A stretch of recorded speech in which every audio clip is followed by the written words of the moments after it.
नमस्कार मित्रों, आज हम दिग्पतिया राज परिवार के बारे में जानेंगे जिसकी स्थापना राजा दयाराम ने की थी।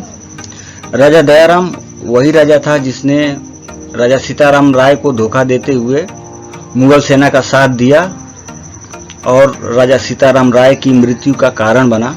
तो आज हम इसी के राज परिवार के बारे में जानेंगे, इसकी शुरुआत कैसे हुई थी और इसने कहां-कहां की जागीर पाई थी। तो दिग्पतिया राज की स्थापना दयाराम ने 1760 में की थी। बचपन में दयाराम राय अनाथ था। नौरत या नटराज राज के संस्थापक राजा राम जीवन राय ने उसे अपनी शरण में लिया, उसका पालन पोषण किया और उसे अपना दीवान बनाया।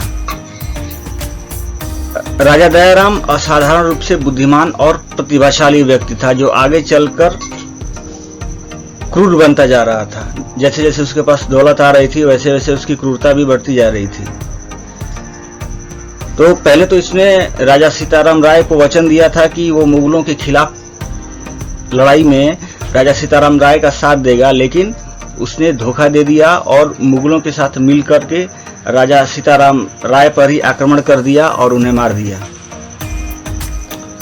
और इसके बदले में उसे राजा सीताराम राय की जो भी जागीरदारी थी वो मिली ही मिली और उसके साथ साथ उसे बोगरा और मम सिंह की जमींदारी भी मिली। नवाब मुर्शिद कुली खान ने उसकी सेवाओं के सम्मान में उसे राय रायन की उपाधि दी, सम्मान दिया।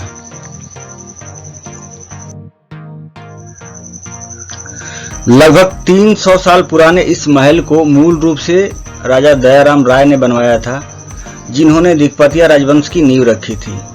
हालांकि अपने पहले जीवन में वे नटराज राज परिवार के पहले राजा राम जीवन राय के दीवान थे।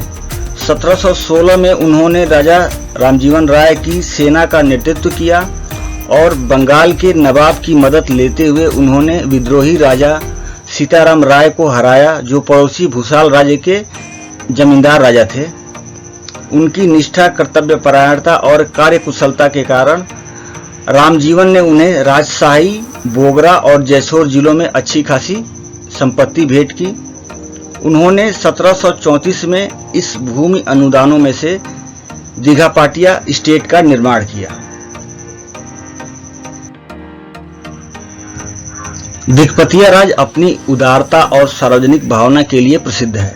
राजशाही जिले विशेष रूप से इस परिवार के ऋणी हैं, जिन्होंने कई सार्वजनिक संस्थाओं की स्थापना की और शिक्षा और सांस्कृतिक गतिविधियों का संरक्षण किया। इन सेवाओं ने उनमें से कई को ब्रिटिश सरकार से राजा और राजा बहादुर की उपाधि दी। जो इस पीढ़ी के जो वंशज हुए हैं उनको ब्रिटिश लोगों ने राजा बहादुर की उपाधियां दी।